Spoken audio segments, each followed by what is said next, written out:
समान आवेशित, एक समान आवेशित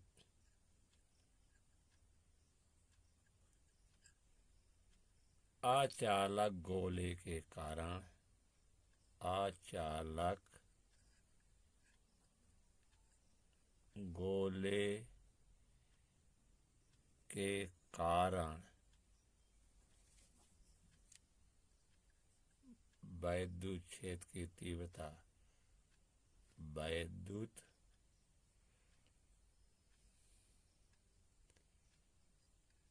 क्षेत्र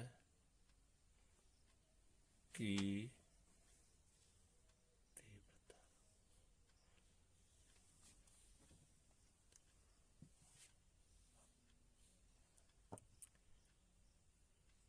माना एक विलगित अचालक गोला है, माना एक विलगित अचालक गोला है, अचालक गोला है,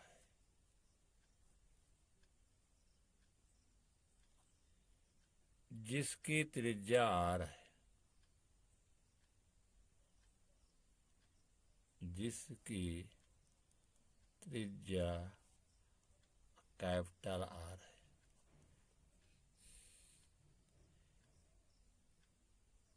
इस गोले को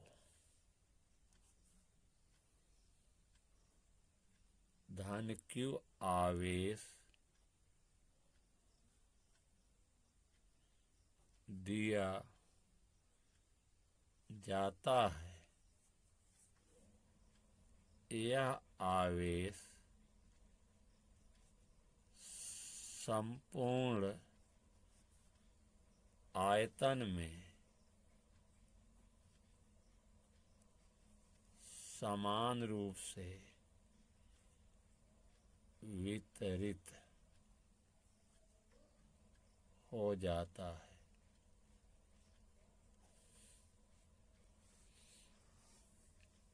हमें इस गोले के बाहर, हमें इस गोले के बाहर गोले के पृष्ठ पर तथा गोले के भीतर तथा गोले के भीतर वैद्युत क्षेत्र की तीव्रता ज्ञात करना है।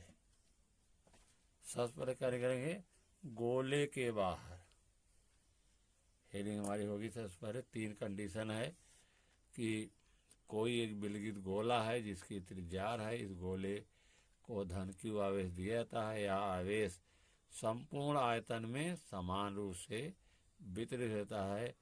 हमें इस गोले के बाहर गोले के पृष्ठ पर तथा गोले के भीतर वैद्युत क्षेत्र की तीव्रता ज्ञात करना है। सबसे पहले क्या करेंगे, गोले के बाहर क्या करेंगे, गोले के बाहर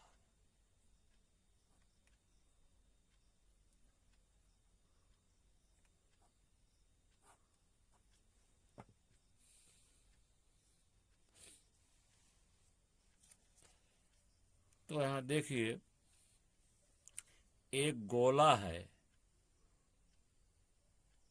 इस तरह से इस गोले को धन q आवेश दिया गया है। ये आवेश पूरे गोले भर में समान रूप से क्या हो रहा है, वितरित हो रहा है। इस गोले का केंद्र O है, केंद्र क्या O है, इसकी त्रिज्या क्या है, कैपिटल R है, इसकी त्रिज्या कैपिटल R है। इस गोले के केंद्र O से R दूरी पर कोई बिंदु P लिया गया है। यहाँ पर कोई बिंदु P लिया गया है R दूरी पर, P पॉइंट है। इस P बिंदु पर क्या निकालना है हमें? वैद्युत क्षेत्र की तीव्रता निकालना है। तो हम करते क्या हैं कि R त्रिज्या के बराबर एक दूसरे गोले की कल्पना करते हैं। क्या करते हैं? R त्रिज्या के बराबर एक दूसरे गोले की कल्पना करते हैं। इस गोले का केंद्र भी O है और त्रिज्या R है। यहाँ पर R जो है ग्रेटर देन R है, मतलब ये जो गोलक कल्पना की गई है इसकी त्रिज्या अधिक है, और जो पहले वाला गोला है उसकी त्रिज्या कैपिटल R है, क्योंकि इसके बाहर गोला लिया गया है। माना, तो हम क्या मानेंगे? R त्रिज्या गोला ही है।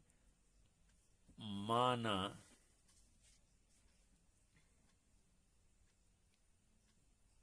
बिंदु O से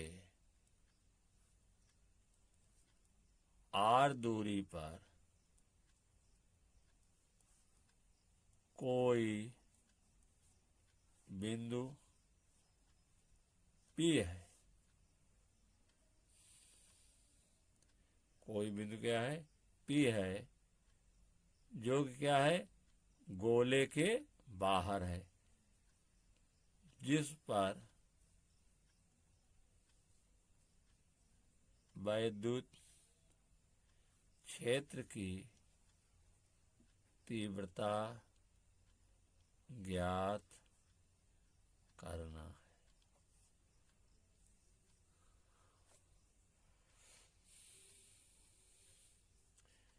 हमें मान लिए हैं कि R दूरी पर कोई बिंदु P है, और इस P पर क्या है? R त्रिज्या के बराबर क्या करना है? एक दूसरे गोले की कल्पना की है।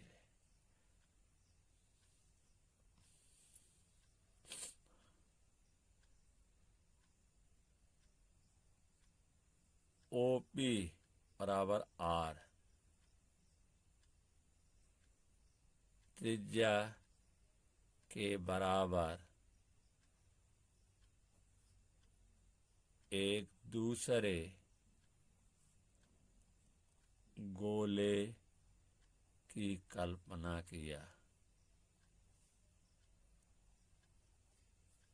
इस गोले का केंद्र भी O है। इस गोले का केंद्र भी O है।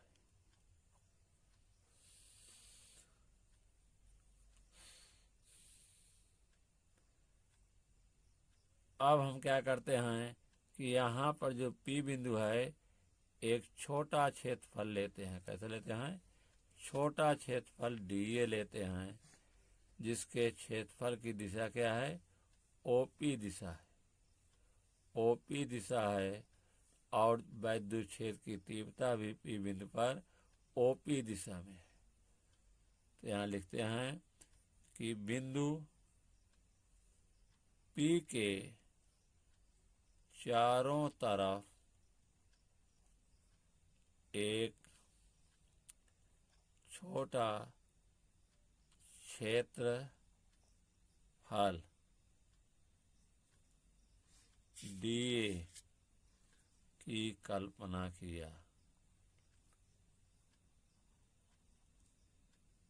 क्षेत्रफल वेक्टर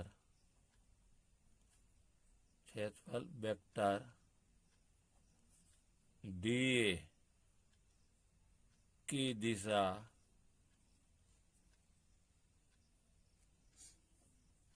OP है, और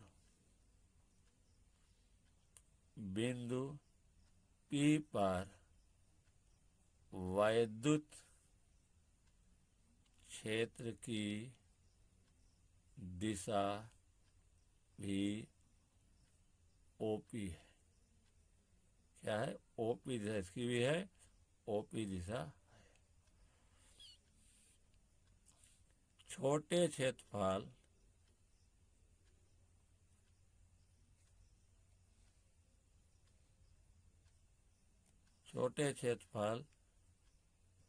डीए से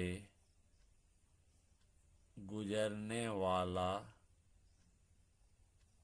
वैद्युत फ्लक्स क्या होगा? डी फाई बराबर ई डॉट डी ए बराबर ई का मापांक डी ए का मापांक कॉस जीरो, क्योंकि दोनों के बीच कोण जीरो है, बराबर ई का मापांक ई होगा, डी ए का मापांक डी होगा, कास जीरो से कास जीरो को माने हुआ हो जाएगा ई डी, कास 1 बराबर ई डी। अब संपूर्ण पृष्ठ से गुजरने वाला वैद्युत फ्लक्स, संपूर्ण पृष्ठ से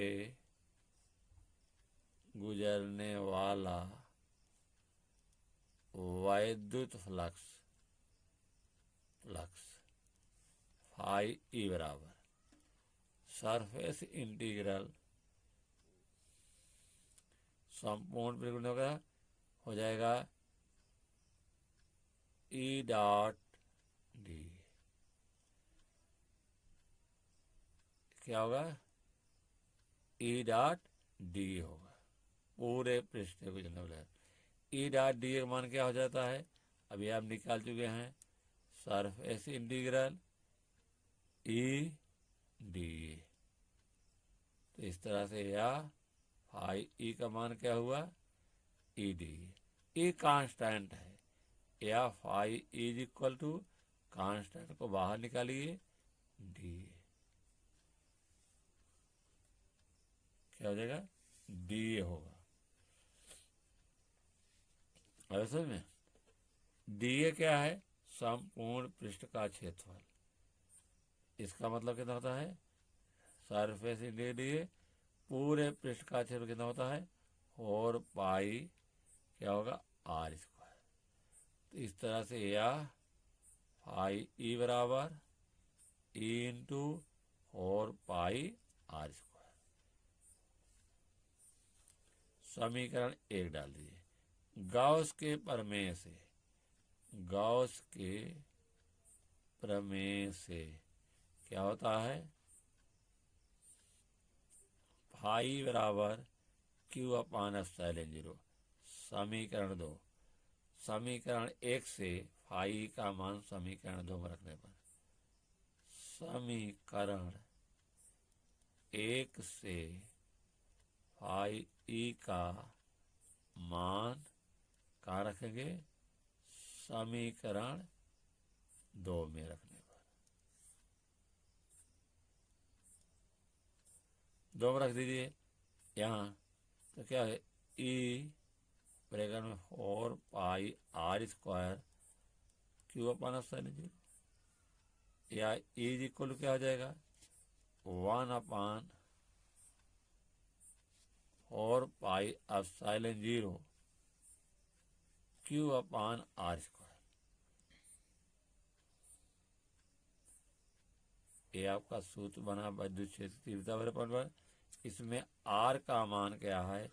स्मॉल आर से बड़ा है, अर्थात जो पी पॉइंट लिखा गया है वो गोले के बाहर है। ठीक है,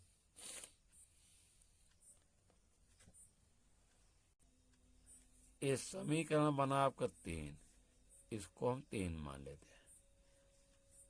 आवेश का आयतन घनत्व क्या होता है? आवेश का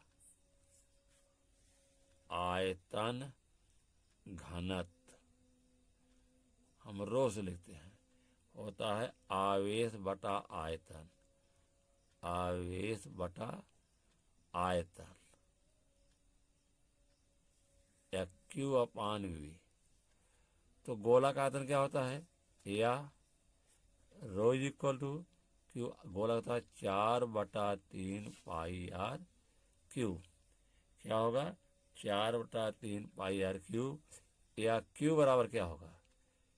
क्यू इज इक्वल टू होगा रो गुणे 4/3 पाई आर क्यू। क्यू का मान समीकरण 3 में रखने पर क्यू का मान समीकरण 3 में रखने पर रख दीजिए। इज इक्वल क्या हो जाएगा 1/4 पाई एप्सिलॉन 0। क्यू का मान कितना है रो गुणे 4/3 गुणे पाई आर क्यूब बटे आर स्क्वायर। पाई से पाई कटेगा, क्या रहेगा पाई से पाई कट जाएगा। और क्या कटेगा देखिए, पाई से पाई कटा, 4 से 4 भी कट जाएगा आपका। आएगा क्या, आएगा आपका मान इज इक्वल टू, बचा क्या है रो बटा एप्सिलॉन 0, रो बटा एप्सिलॉन 0 होगा। यहाँ क्या बच रहा है 3 बच रहा है, आर क्यूब बच रहा है, तो आर क्यूब बटे 3 आर स्क्वायर। ये है डेरिवेशन आपका एक, और इसको हम डाल दे रहे हैं क्या समीकरण 4।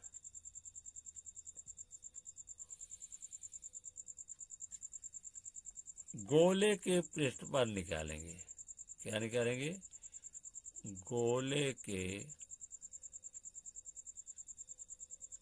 पृष्ठ पर। यदि आपका पिंड जो है वो गोले के बाहर था, अब मान लीजिए यदि बिंदु P कहाँ है गोले के पृष्ठ पर, कंडीशन लगाइए यदि बिंदु P गोले के पृष्ठ पर है, पृष्ठ पर है। अगर P बिंदु गोले के पृष्ठ पर होगा उस समय कैपिटल R बराबर स्मॉल r होगा। R दोनों बराबर होंगे। अब ए आर का मान जो है हम वहाँ रख देंगे किस समीकरण में, समीकरण 1 में।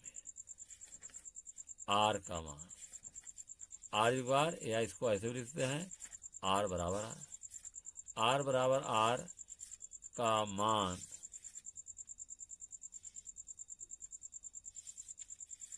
समीकरण 1 में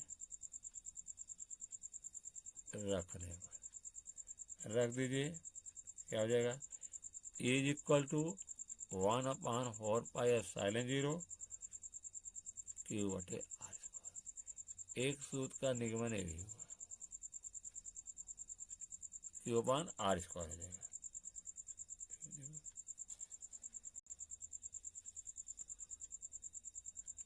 आर बराबर आर का मान समीकरण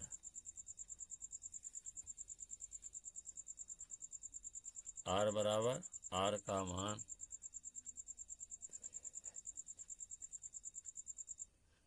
आर बराबर आर का मान समीकरण 4 में रखने पर, समीकरण 4 में रखने पर 4 में रख दीजिए। 4 क्या है ई बराबर क्या है, ई बराबर है आपका रो अपान एप्सिलॉन 0, स्मॉल आर की तरह कैपिटल रख रहे हैं, यहाँ आर क्यूब है, स्मॉल आर की तरह कितना रख रहे हैं 3r स्क्वायर। तो यहाँ घात 3 यहाँ घात 2 है, 2 घात कम हो जाए केवल r बचेगा। इस तरह से इज इक्वल का रो बटे एप्सिलॉन 0 r बटे 3, एक डेरिवेशन आपके हो जाएगा।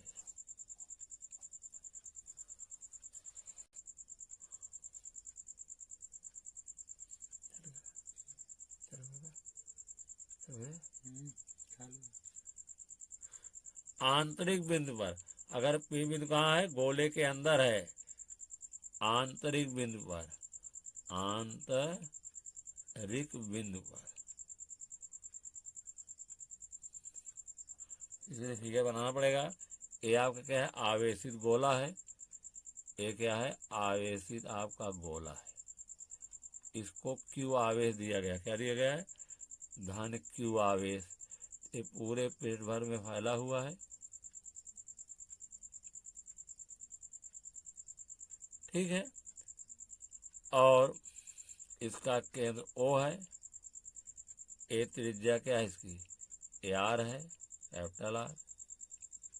और यहाँ अंदर कोई पॉइंट ले लीजिए P, अंदर पॉइंट के ले लीजिए P, O से P की दूरी क्या है, स्मॉल आर है, यहाँ स्मॉल आर, ये दूरी स्मॉल आर है। तो यहाँ पर small R less than capital R, capital R जो है स्मॉल आर से बड़ा होगा। और बिंदु जो लिए इसको हम P मान लेंगे।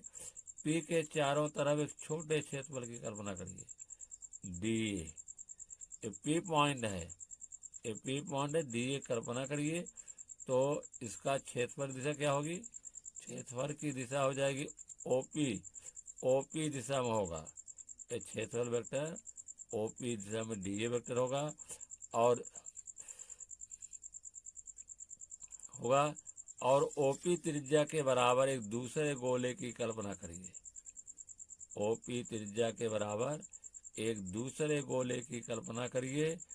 इस गोले की त्रिज्या क्या है, R है, और यहाँ P बिंदु पर एक छोटा क्षेत्रफल लिया गया है, ठीक है। छोटा क्षेत्रफल क्या है, D है, क्षेत्रफल वेक्टर क्या है, OP दिशा में है। इसी दिशा में वैद्युत क्षेत्र की तीव्रता भी E होगी। OP दिशा में क्या होगा, वैद्युत क्षेत्र की तीव्रता E यहाँ लिख दे रहे हैं, इसी दिशा में होगी। तो छोटे, और इसके अंदर आवेश क्या है, क्योंकि धन की आवेश पूरे गोले में है, लेकिन जो छोटा गोला लिए हैं इसके अंदर आवेश क्या है, क्योंकि पूरा क्यू आवेश तो होगा नहीं, छोटा गोला लिए तो आवेश कम होगा, धन क्यू का एक भाग होगा। इसके अंदर जो आवेश है उसको हम मान लेते हैं धन क्यू डैश। जो छोटे गोले की कल्पना किए हैं, इस छोटे गोले के अंदर एक आवेश क्या है, धन क्यू डैश। तो धन क्यू डैश के कारण P बिंदु पर वैद्युत क्षेत्र की तीव्रता पर सूत्र निकालना है। तो छोटे क्षेत्रफल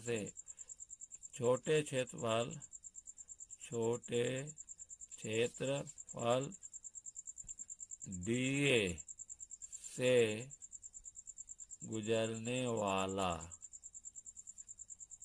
वैद्युत फ्लक्स क्या हो जाएगा, D phi is equal to क्या होगा, E vector dot D vector बराबर E का मापांक DA का मापांक इंटू cos 0, क्योंकि E और DA के बीच 0 को बन रहा है, E का मापांक E होगा, DA होगा, cos 0 का मान 1 होगा, या इस तरह से ED होगा। संपूर्ण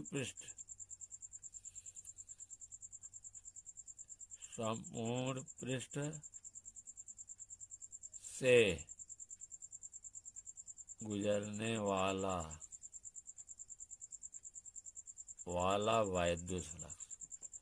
वैद्युत फ्लक्स संपूर्ण पृष्ठ हो जो छोटे गोले कल्पना किए हैं यही। तो क्या हो जाएगा, फाई ई बराबर सरफेस इंटीग्रल डी फाई, और डी फाई का मान आ रहा है, यहाँ रख दीजिए, क्या हो जाएगा भाई, सरफेस इंटीग्रल ई डी, ठीक है, या फाई बराबर, ठीक है, या फाई बराबर ई कांस्टेंट को बाहर ले लेंगे, यहाँ डी फाई बराबर वेक्टर नहीं लगेगा,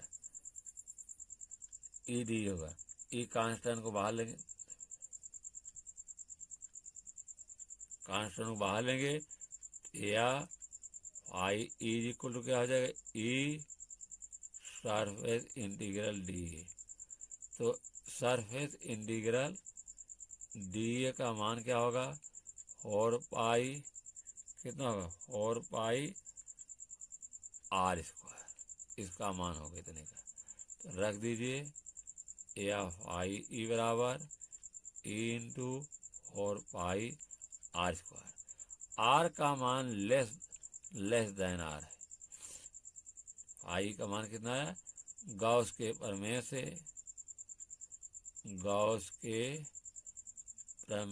से क्या हो जाएगा? आई ई बराबर क्यू डैश एप्सिलॉन 0। क्या होगा? Q dash epsilon 0। तो यहाँ समीकरण जो है क्या करेंगे? समीकरण 5 से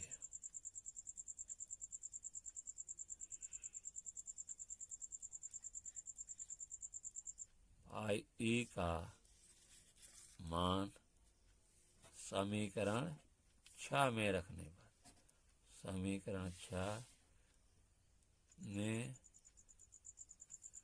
रखने पर 6 में रख दीजिए। तो क्या होगा? ई और पाई आर स्क्वायर बराबर क्यू डैश बटे एप्सिलॉन 0 या is equal to 1/4 epsilon 0 Q dash बटे आर स्क्वायर।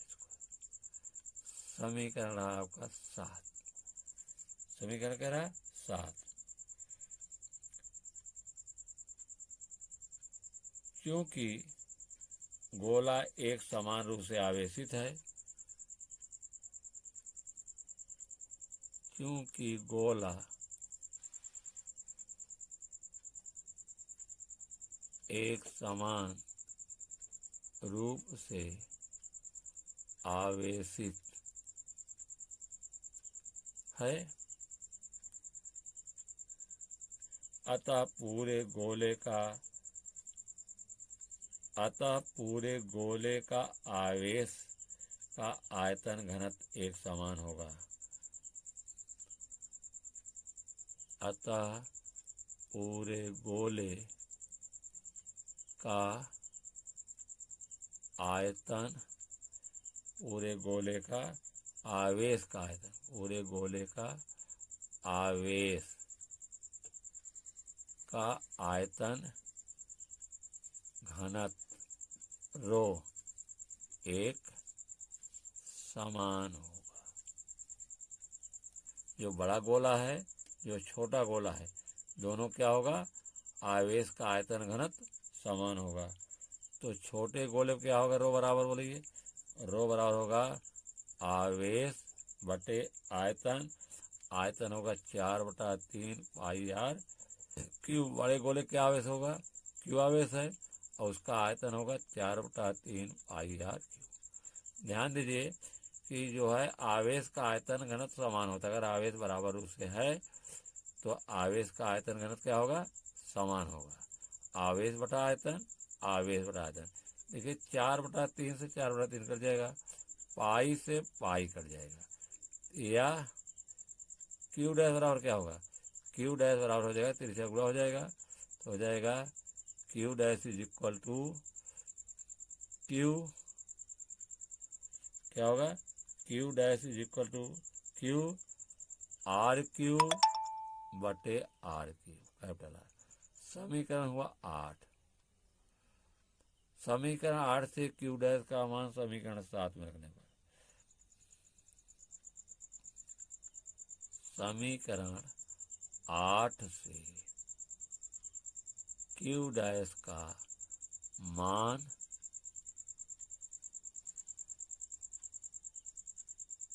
समीकरण 7 में रखने पर, रख दे 7 में, is equal to 1/4 pi epsilon 0। Q dash मान कितना है? क्यू कैपिटल आर क्यू बटे क्या हो जाएगा? क्यू क्या? क्यू स्मॉल आर क्यू बटे कैपिटल आर क्यू। हम क्यू डैश बटे क्या है पूरा का? बटे पूरा आर स्क्वायर। तो हो जाएगा या is equal to 1/4 pi epsilon 0 Q R Q बटे कैपिटल आर क्यूब बटे स्मॉल आर स्क्वायर। यहाँ 2 घात है, यहाँ 3, 3 में 2 गए, 1 घात बचेगी, 1 लिखे रहता है। या क्या होगा, या is equal to 1/4πε0 Q R बटे आर क्यू। एक किसी गोले के अंदर जो है वैद्युत क्षेत्र की तीव्रता निकालने के लिए प्रयोग होता है। इसको समीकरण डाल लीजिए 8 के बाद 9।